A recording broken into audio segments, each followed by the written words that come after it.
All right, good afternoon, everyone. Thank you so much for joining us.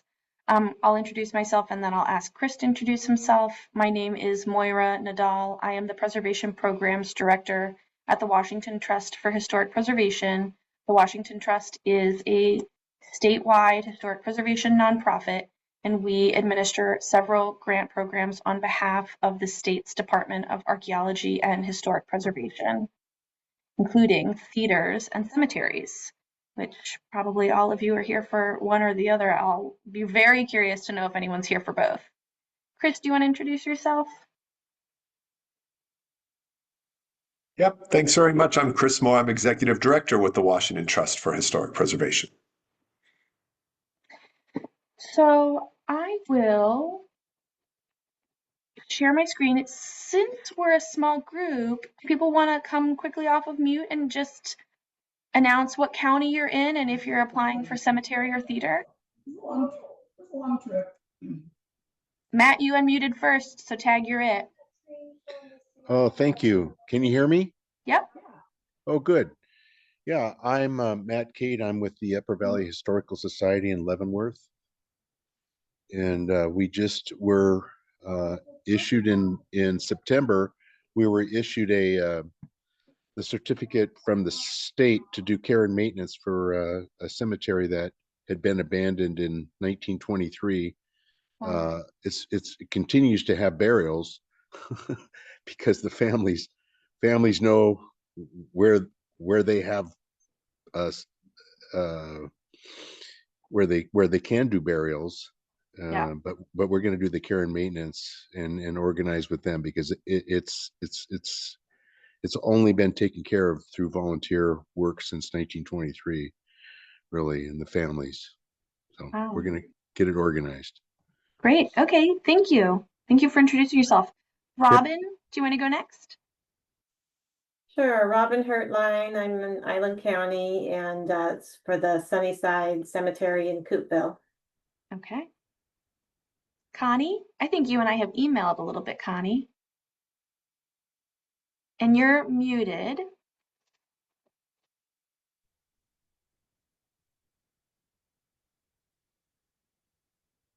If you want a minute, I'll go. Oh, there you go. There I am. Okay. I'm with the Medical Lake Cemetery in Spokane County. Excellent. Okay, Susan. Hi, I'm based in Walla Walla, and my main partner in crime is Jenna Abels. All right, we'll take that as the perfect popcorn, Jenna. Are you guys applying for a cemetery or a theater, did you say? Theater all the way, Moira. I know which one, too. We're a beautiful place. Come see us all. I think I've got you guys over my shoulder. Oh, yes! From past grant-related correspondence. Correct. The Giza Powerhouse Theater in Walla Walla. Yes. Shall we go with Ryan?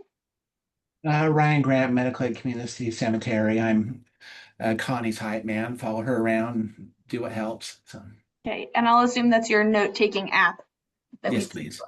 Okay, well, thank you guys so much for introducing yourselves. Thank you for those of you who are brave enough to come on camera.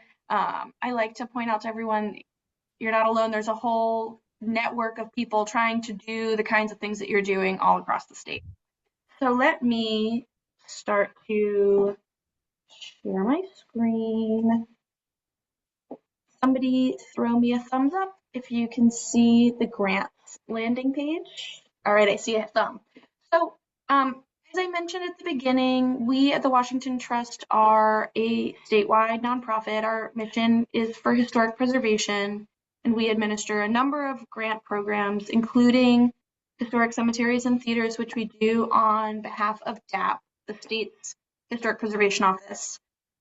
So we'll talk about theaters and cemeteries, but I wanted to show everyone where they could find information on our website. So there's information on DAHP's website, but we are largely the clearinghouse for the information for the grant, and you'll also be applying online through our website. So our URL is preservewa.org. You've probably found it if you've made your way here. We'll go through cemeteries quickly, and then we'll come back for theaters. So it may not be intuitive, but these images are hyperlinked. So to get to each grant program from this page, you'll find it, click on the picture, and this takes you to the landing page for that program. A little bit of information and background on the program, what eligibility looks like, but you'll keep scrolling, and here's sort of the real meat that you need for this cycle that's just opened and will be open for applications until the end of the day on December 21st. So it's great that you're here to learn the ropes and ask any questions you might have. You have plenty of time left to get an application together. So before we get into the nitty-gritty of the application, I wanted to make sure that everyone saw that there's a guidelines and procedures document. I really recommend spending some time going through this. A lot of what you need to know is encapsulated in here. Chris and I were talking earlier, and we think that probably 90 to 99% of questions can be answered with a little digging on our website between the guidelines and the FAQ page that we have for each program. So I won't go through all of it. It's 10 pages. It's a little meaty, as you can see, but it will give you a great idea of what you can do and how you can do it and what's in the application. So if you're like me, you might want to print it out and get your pen and your highlighter out, but it is worth spending a little bit of the time up front to do that. I mentioned also the FAQ page. So this is a lot of the questions that we get most frequently. If I hear the same question enough times, I go in the background and edit this website and add the question and the answer, because a lot of you are endeavoring to do the same kinds of work or for the same motivations under the same structures. And so a lot of questions have already been asked in previous cycles. We've been lucky enough to have funding to do this grant program for several cycles already. But while you're all here, this black button will take you to the application. As I mentioned before, the application is completely on our website. You need to be able to sit down and do it all in one go. So I recommend that you prepare your answers in advance on a Word doc or a note page. We really, really recommend, and I can't sort of emphasize it enough, but to get all of your ducks lined up, any photographs you want, any contractor bids or specification sheets for products or materials, your financial information, have everything together in one place so that when it comes time to actually doing the application, you're copying and pasting or typing it up, you're hitting upload, but you're basically just transferring it all into the application to make it easy to do in one go. There's no save and continue option. So if you can't tell how important it is, the guidelines and procedures packet are here again in case you missed them before, because you do want to spend time with them. You'll also have a budget worksheet. So where that's underlined, that's a hyperlink that you can click on and it will download this and take you to the budget worksheet. Let me know if you're seeing Excel instead of a web page. Anyone with a thumbs up? So I can't see what you see. I see a thumb. Thank you so much for that. So it will click and automatically save this Excel sheet, which hopefully you just saw that little magic happen behind the scenes. So you can just type in here, fill it all out. You'll have to save it to your computer. I recommend you saving it with Mountain View Cemetery Budget or something that's straightforward for us when we're downloading everything. We don't have 15 budget documents with no cemetery name. So it's always recommended that you put your theater or cemetery name, even abbreviated, in the file name of anything you're saving and uploading for us. It just is a good measure for just in case, even though we receive them sort of in separate packets and tranches per application. It's still good file housekeeping. So you'll have the guidelines, which walks you through a lot of the application sections. You'll have your budget worksheet. You have time to get any bids you need, to to do any of that work, to get your boards to vote on whatever you need. And then as you keep scrolling down, we have embedded it, which is why it appears a little bit more narrow than the web page itself. But this is the application where my mouse is. Don't fret if you go to this website page and start to scroll down and nothing shows. There's a little bit of a lag that I've noticed, so just give it a couple of seconds and this will load and appear. It just loads separately from the rest of the web page. So you just scroll and it's pretty straightforward. Anything with a red star is required. This will be the same in each program, the format, just slightly different information. And we've tried to make it so that, we just scroll holistically on the page. Is it, if we're a theater, is it already designated as historic? Where does that stand? And I wanted to show you. So when we were talking about the budget worksheet and I say you'll fill it out, save it, and upload it, there are boxes where there are places for you to upload information so that you don't have to retype out your whole budget worksheet. Work items fall into 4 categories. All of it is explained in the guidelines document. And when you click into a work category, you'll see that different questions come up. So I thought this was worth spending a little time on. So you'll see that number 1 is protection and security.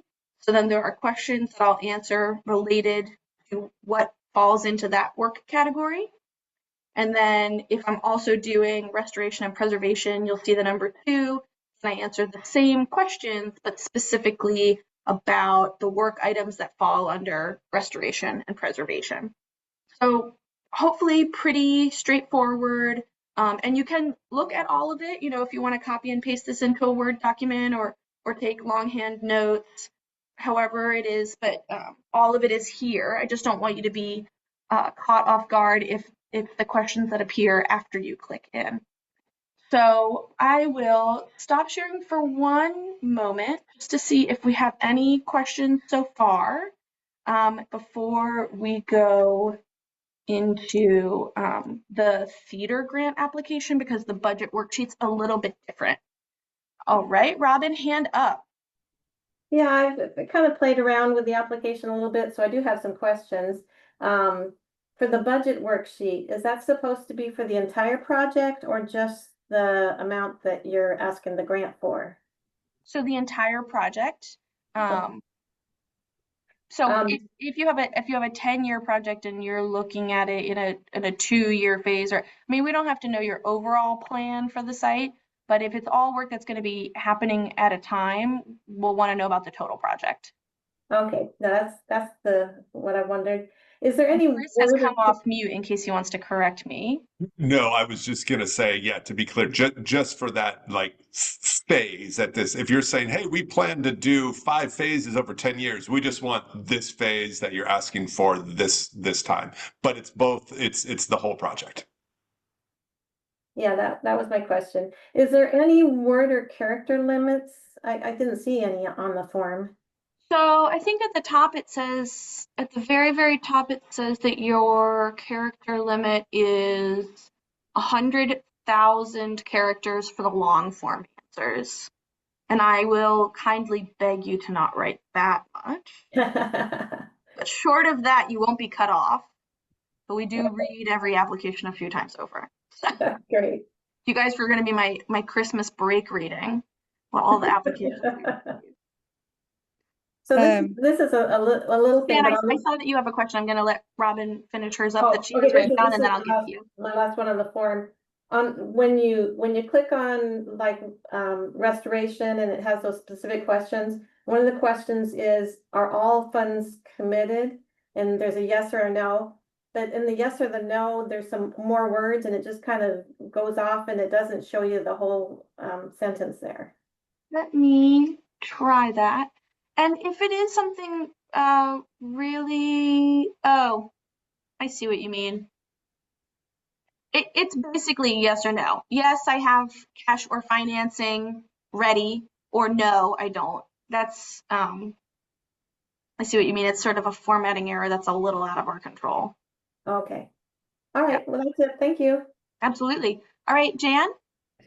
Yeah, so a couple of things. I was curious about how long, and I'm sorry, I haven't read through all of it yet, but I will. How long are the bids good for? So I'm with the Fox Theater.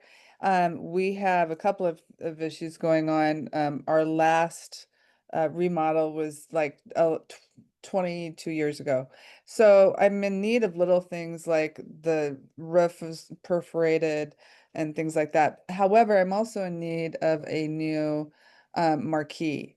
And these marquees are really specialized. And so the folks that have given me the last bid came up from Chicago. And I just can't foresee them coming out to give me an updated bid. The last bid they gave me was 3 months ago. So would that be considered a timely? Okay, thanks, Chris. Yeah, that's fine, Jan. The advice I would give you is, and to anyone with bids, we don't have like a timeout clause on a bid that you can include with your application, but we use the numbers from the bids to build out the budget. If you are awarded the grant, we use the numbers from your application to build out your contract. So I would always recommend adding a certain amount for contingency and for any unanticipated cost increases or whatever the case might be. I would pad it a little bit to be on the safe side using numbers that you can provide to us, right? So you can provide the bid and say, I'm going to do a 20% contingency because they're going to be coming out from Chicago or whatever the case might be. Just sort of show your math so that that committee can explain it and understand it. And I say that in part because the committee does have at its discretion the ability to partially fund. So if you apply for your roof, your marquee, and new seating, and they get 100 applications and can only fully fund 10, but could spread the money around to 20 if they look at partially funding, they may elect to do the roof and the marquee, but not the seating, right? And so we need the numbers per each so that we could say to you, you've been approved for this and that at this amount based on your application.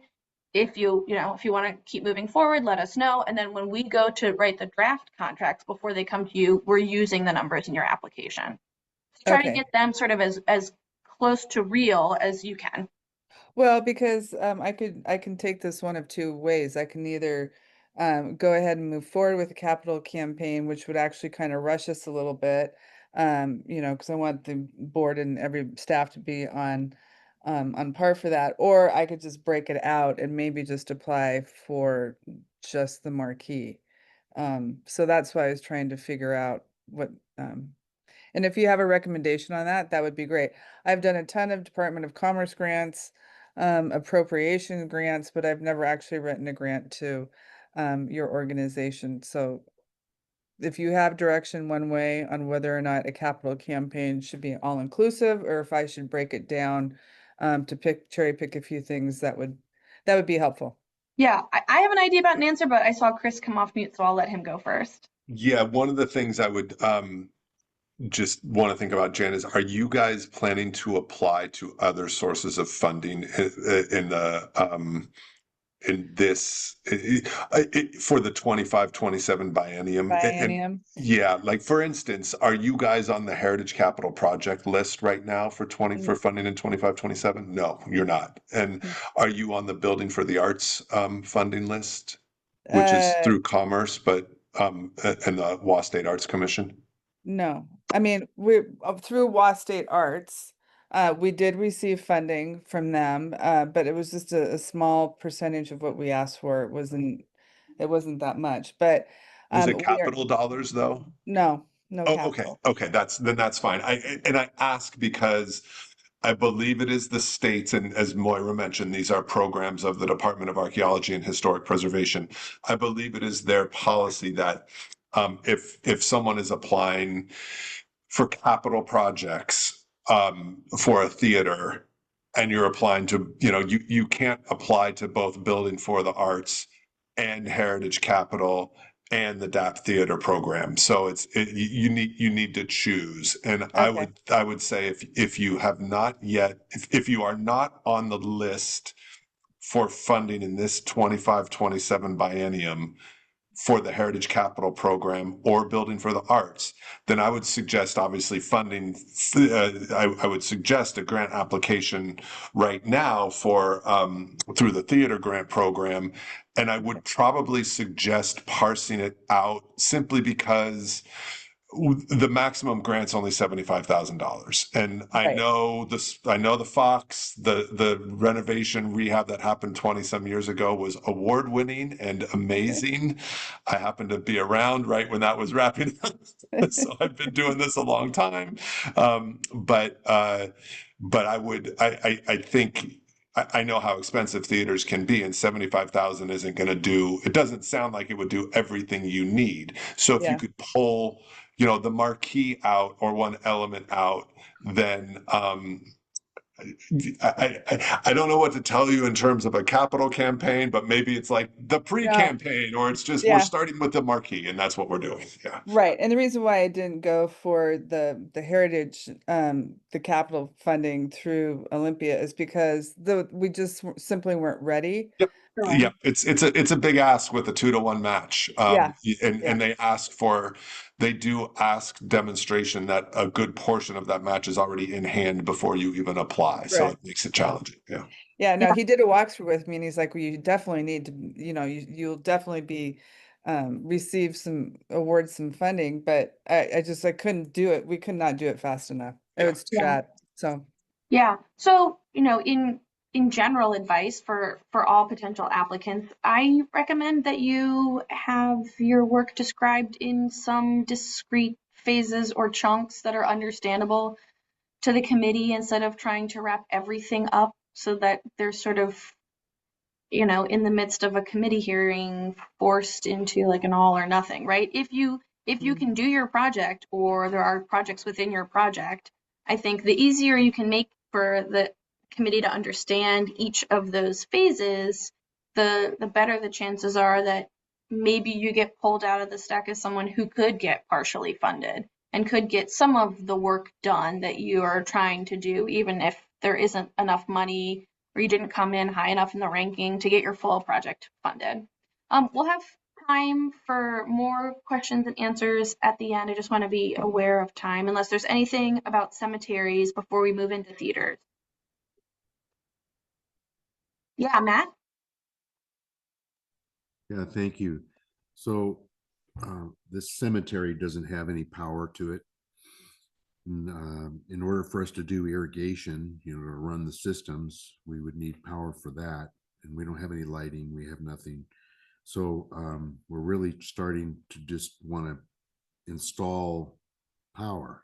That's the biggest cost at this time. So is that, as far as specifics go, we would approach the public utility district, Chelan County Public Utility District, to install the power transformer and things like that. I think that's going to be the scope of our application. We'd hope to, this is the real question, 2 years from now, come back when we have a full plan for how we would do the irrigation and other things, because we don't even have a storage unit to have a mower to mow with volunteers and things like that. Yeah, I saw Chris nodding, and we understand there's some allowance for the things that you need in order to be able to do the work, right? Like you shouldn't apply for the historic preservation grant for your full tool set, right? But specific tools that you need to do headstone repair can be wrapped into your grant. I would bear in mind, Matt, that this is a grant program that's really focused on historic preservation. And while like the electrification part might seem like a really clear part of a phase to you, I think to make yourself really competitive to the committee, you should make that really clear to them how paying for the connection to utilities would result in the historic preservation of the cemetery in a tangible way. And maybe that also includes like applying for the electrification and the beginning piece of a work item that would be preservation focused, instead of having it be fully standalone, since it's a less typical way to approach the preservation, even though I understand what you're describing about how this needs to happen before other things that you see as your next steps. You might try to do a little bit of a hybrid approach in your application. Okay. Well, And I would just add that, you know, when we're looking at the cemetery, in fact, I'll screen share real quickly because I think I have the ability to do so. You do. You have the power. I've got the power on that section about project proposal and budget where you do check the work types. You know, it may be, Matt, that this one is that this clearly falls under protection and security. And if you're trying to get power to the cemetery, then I think that's what you would want to, you know, just talk about this from the standpoint of your description, include in the description all those reasons why it is then connected to the overall preservation of the cemetery, why that is needed. I suppose you could make an argument about restoration and preservation, but I think it falls more, I think because it's not an element that is directly working with like the historic headstones or some other kind of historic features. My guess is protection and security would probably be the right one to do. You can look at the guidelines and see for yourself if you think your providing electricity project meets better under preservation because it's the first step you need for the long-term preservation of the cemetery. You could put it under there as well, but whatever you choose, I think you want to make, as Moira said, that real connection to this being something that's needed for the long-term preservation, long-term protection of the cemetery. Okay. Yeah. And Chris, could you leave this up for 1 second? Oh, sorry, I will put it back up. I was too quick. You are too quick for me. It just reminded me that when we went through these categories, and the same is true if you're in theaters or cemeteries, do your best guess to read the guidelines and put your work items in the category that you think that they fall under. I know for some people it causes them a certain amount of heartburn trying to figure out, am I protection and security or restoration or other? Do your best, put it in there. If it makes sense to you, there's a good chance it'll make sense to us. And it's not going to disqualify your application if we would have put it under a different category than you do. And if you're awarded the grant and we move into contracting, we might relabel it for you as part of the contracting process. So just give it your best guess. I mean, if your project came in under other, I wouldn't be like scandalized by reading that, you know, it would be okay. I just understand why you're doing this project for this grant program. Okay. Yep. Thank you. Absolutely. Okay. Chris, I'm gonna take over screen sharing for theaters. And a lot of this will be similar to what we just ran through from cemeteries, but maybe it'll be more reinforcement than repetitious.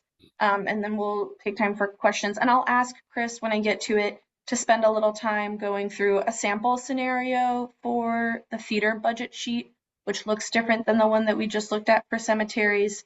The cemetery program does not require a match. You can, of course, have additional sources of funding. You could submit a match because you have a really dedicated group of volunteers, and there are ways that you can log their volunteer hours and show that these public funds leveraged all of this other value. That's great to see. It's just not required in the cemetery program. It is required in the theater program. And so I'm going to have Chris go through a little pretend budget exercise just to show what that would look like and how you would fill it out in the budget worksheet. So again, same deal. Start at our grants program page, click on the picture for historic theater grants, takes you to the landing page for the program. Beauty queens abound. I love our cover photos for this. So similar, some background information about how the program came into existence and the really meaty bits. And I didn't say it before, but whichever recording we end up picking, like if one has audio issues and one doesn't, whichever recording we choose will go here on the website once this older one is ready to be replaced. So, guidelines and procedures for this program, pretty lengthy, pretty detailed. We'll have most of the answers to any questions you might have, including, what are the kinds of preservation standards guidelines, what is the preservation easement, what does public engagement mean. Here are, like we were just going through for cemeteries, the different work categories that work has to fall under. Theaters are a different kind of historic resource, so different kinds of categories. So please do spend time with the guidelines. It will make it much easier for you when you're going through your application, and will help your application to be something that's really more cohesive and more competitive in the stack. You'll come from a better informed place if you spent time on that. The FAQ page is here also with, all right, well, there's an issue with our FAQ page, which I'll troubleshoot after we're done here. But I'm going to write it down so I don't forget. As you can tell, we've been updating all of the web pages to open the applications last week, and so maybe I broke a link somewhere. But the application page I know works. So you click that black box, you go to the application page. Again, because they're super important, we have the guidelines and procedures and the budget worksheet. This budget worksheet is a PDF, so you don't have to have Excel, but it's an editable PDF, so you can still make it your own. And then ultimately you need to save it with your resource name. So Best Theater in Washington budget sheet, name, budget sheet, save it for your upload. I'll just finish going through the application, Chris, and then we'll come back to the budget sheet if that sounds good. I see a nod. Okay. So same thing. This is a sit down and do it all in one go application. There's no option to save and come back. So please do get everything organized in one place, all of your photos, and same idea. Please don't have photo 001 through 10. Please have Best Theater in Washington, photo 1, property name, file name, as much as you can. We all have differing access to technology and experience with it. So if you really can't, we'll accept your application. That's totally fine. It just makes it a little bit easier on us on the administrative side if every file we open, we know who it belongs to. Just helps to avoid potential issues down the line. So the deadline for applications is the same for cemeteries and theaters, end of the day on December 21st. So I can have my stacks and stacks of holiday reading on hand from all of you. And the application is completely online. So for both programs, we will receive applications December 21st. It takes us a little bit of time on the back end to make sure everyone's application is complete. There were no issues with any uploads. We've received everything we are meant to, prepare all of the materials in one place, give our selection committee ample time to review, consider, and score the applications. We have a committee meeting. It's a process, so there's a delay between when you submit your application and when you'll hear back from us. We anticipate notifying people if they were selected by the review committee for award in February. Then again, we'll iron out the details. Maybe you know that your project has completely changed or something has come up or whatever the case may be. There's a contracting process where we're drafting contracts. We'll be doing it for both programs at once, so it'll take a little time. Developing your budgets for you to review, approve. They go to the state, signed by everyone. So that also takes a little while. You'll have 30 days to review and sign your contract in its final draft once you've received it. But you should let us know when you receive the grant if you know immediately already that something has changed. So contracts will probably go out in March. So for your grant projects, these are both reimbursement-based grants, and you have to be under contract for the funds to be reimbursable. All of this is laid out in the guidelines, but it is worth saying when you're applying, If your project needs to start before March, that might be an issue because, we don't know that we can get you under contract before early March. And so at that point, you would be able to start getting your work done, expending funds, and working towards hitting your match requirement for theaters, none for cemeteries, to be able to apply for a reimbursement. So if you are doing match, it can be anything from July 1st, 2025 until the end of the grant program. So it doesn't have to be once you're under contract for the match part of it, but for the reimbursable portion, you have to already be under contract. So that might help you all if you're trying to figure out which work items to do first, what you would use for match versus what you would do for the grant funding part of it. Just helps you to build out the timeline for yourselves to understand how that would work. We'll have questions at the end unless it's urgent right now. Okay. So the application, again, embedded in the website, might take a moment to load once you get to this page. Has everything linked again. The character max is 100,000 character for the long form. A red star means it's a required field. There are going to be some that are type in, some that are click. There will be clear boxes for where to upload things. Something that's a little bit different in this application is you'll go through and give us a conditions assessment of your building effectively.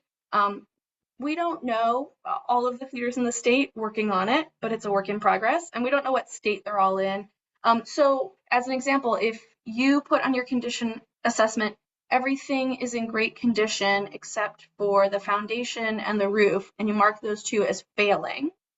You say, my foundation and my roof are failing, but I'm applying for signage. The committee will have questions about the urgency of the project you've applied for, if anything's going to happen to address what you have described as urgent in your building, because this is a preservation grant program. So the preservation of the resource is vitally important, and your application should sort of all make sense and be cohesive in that way, right? So if you tell us that this is the greatest need, but then you're not applying for a grant project that addresses the need you've described, let us know why so we can understand.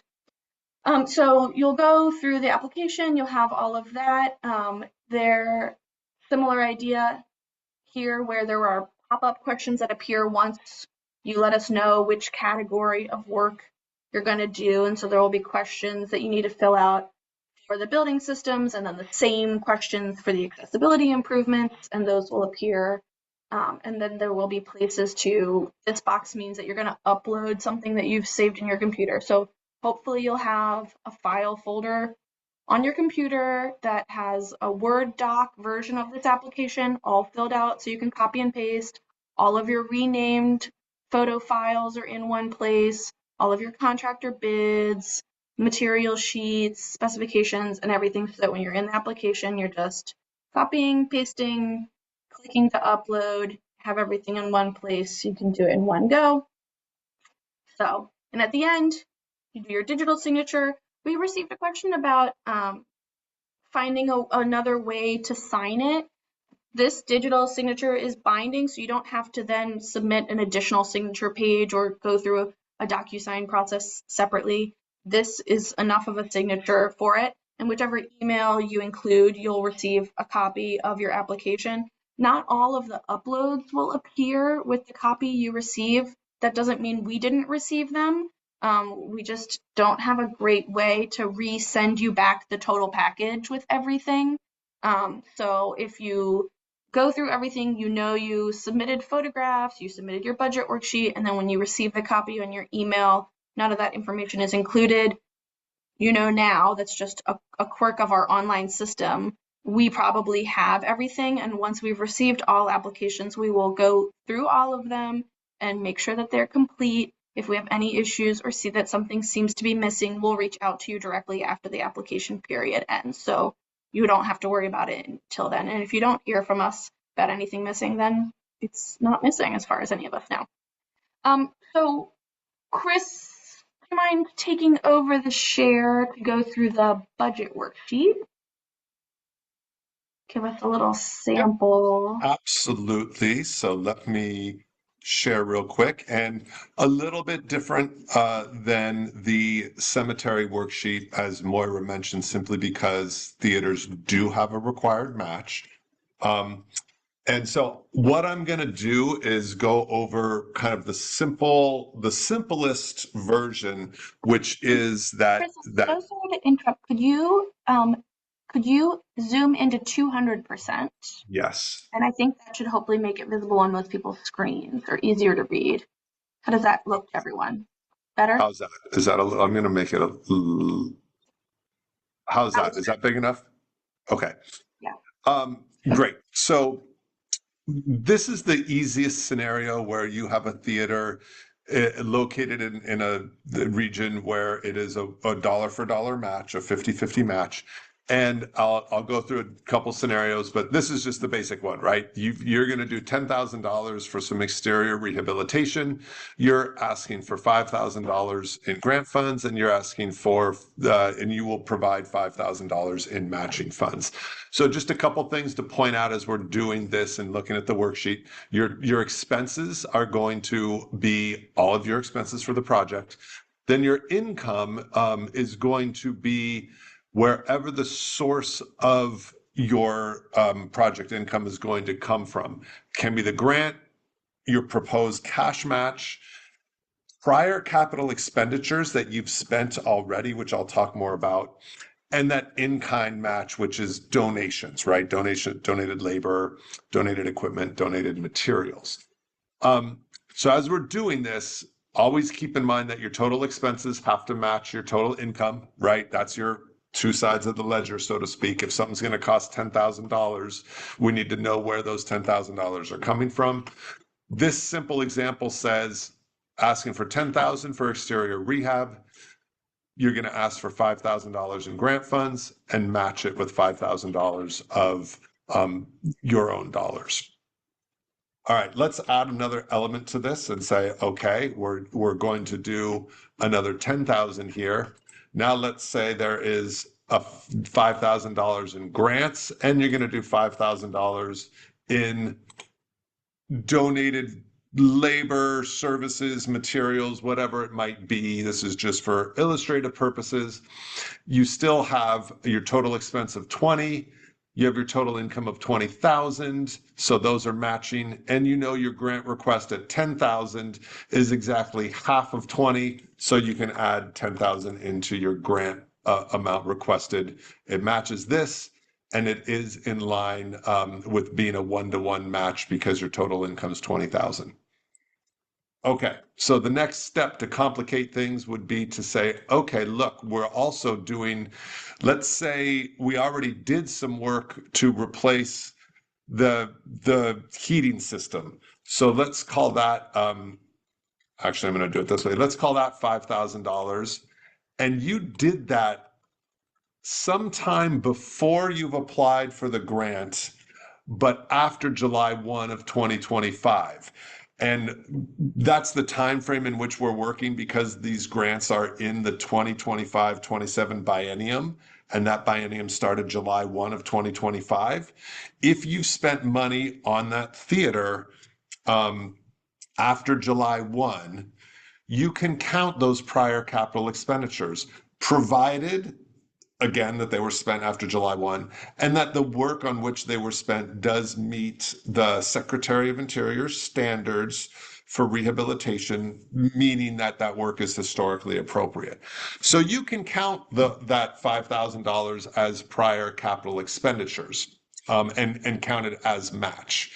Then let's say you are going to come in now and also try and do some ADA accessibility, and that's going to cost $5,000. And you want to ask for the grant of $5,000 all to cover that. So as you can see, in this case, we still have 30,000 in total expenses, 30,000 in total income. So you know those are equal. And your grant request is 15,000. And this is where we say, okay, we're going to ask for 15,000. Oops, let me get in there. Ask for $15,000.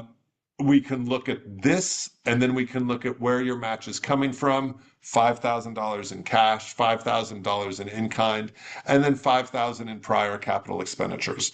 The key to this is if you have some prior capital expenditures, you should submit that documentation with your application as well, so that we know it's been paid for, it's been done, and images of that work, still along with the description of that work, but images of that work as well, so we know it's been done and in place. Chris, could you say what you mean by it's been paid for when you say submit the documentation? Oh, It's yeah, been done and it's been paid for? Ultimately, we will need to see proof of payment for all work that is completed. So at the application phase for prior capital expenditures, it's actually not required to see proof of payment at that time, but know that we will be requesting it at some point. We do want to see proof that the work was done and a description of that work. But when we do get to that point of showing proof of payment, for whether they're prior capital expenditures or grant expenditures, if you were to receive a grant, it will basically be credit card receipts that show a credit card was paid or a debit card. If something is paid by check, we do need a copy of the canceled check or a bank statement showing that that check is cleared. It's not enough just to provide an image of the written check, right? We need to see that it actually has cleared the bank. And we will be going over that a lot more with grant recipients in a follow-up workshop. That's just about tracking expenses. But that is just so people get a heads up now. The proof of payment, it is something that we need to see. It's never enough just to have an invoice that shows paid in full. We need to see that proof of payment. Things can be paid for in cash. So if cash is being used, then an invoice that does note paid in full with cash does suffice. We still need to see all the other proof of implementation via images and things like that.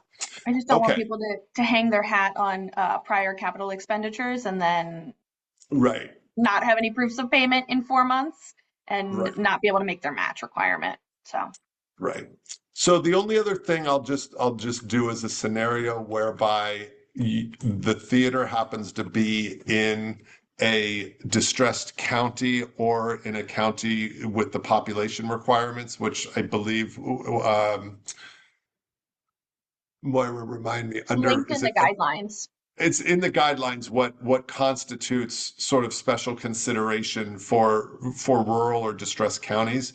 In those cases, the match is reduced. The match requirement is reduced. Instead of 50-50, it's essentially 25-75, meaning you can ask for, in that case, you could ask for $20,000. If you had $20,000 in expenditures, your grant request could be 15 and your cash matching would be 5,000. So it essentially is a way to help with geographic distribution of grant dollars. Excuse me, that's supposed to be 20. And to note that there's a different match requirement. So same situation, our expenses match our income. Your grant request is 15,000. Your proposed cash match is only 5,000, and that's your 75 to 25,000, or excuse me, 75% versus 25% of overall. The other way to, I guess, say it is 3-to-1, a ratio of 3-to-1, right, in grant versus match, or 75% of the total project cost versus 25% of the total project cost. So there's a couple ways to break it down. But that is in the guidelines, and I'm just keeping it simple to illustrate that now. But that would hold true, say, if you were doing another,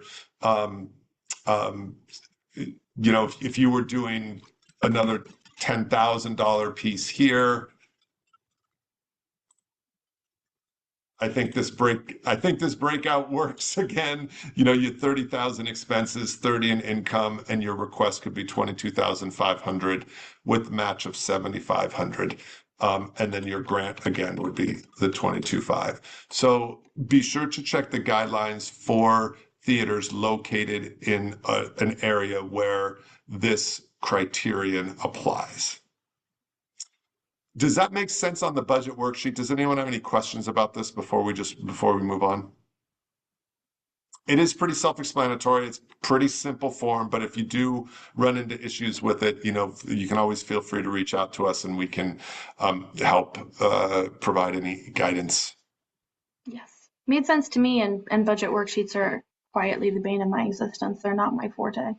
So I appreciate Chris stepping in to help. We've got about 5 minutes left for questions, and I'm going to put in the chat the best email to reach us if you do think of your questions. I always think of my questions right after we get off the call. So if that happens to you too, please feel free to reach out to our grants inbox. 3 of us have access to it. Our grants administrator checks them every day. So if you have questions after the fact, please check there. But otherwise, Chris and I are on the line for about 5 more minutes. Connie, do you have another question? Oh, and Connie, you're muted still. All right, back? Yep. Okay, so when you talked about doing phases of a project, that works for cemeteries too? Mm-hmm. And so if you were to do a project that some of it was donated labor, how do you assess that labor cost? And that isn't a part of anything, right? You're just asking for whatever the item is, but you can show that as donated time, and that We have I'm not sure how that works. Yeah, we have worksheets. I'll show you where to find them. Give me 1 second. If you want the calculation that we would end up using if you were a grantee, so portal, current grantee portal. You don't have to be a current grantee to be able to see it. But if you scroll down here, we have in-kind and match forms. So let's say your example of donated labor. This one needs to be updated, but it's now $41.70. So I'll update this sheet tomorrow, and you'll see the new value. It just changed last week, what the value equivalent is, but you could use this to do your budgeting, but it comes out to, and I think it's laid out in the guidelines what the value of the donated labor is. Okay, helpful. Yeah. Thank you. Yep. And I'll add, Connie, that with cemetery grants, because there's no match required by statute, you don't necessarily need to include potential donated labor.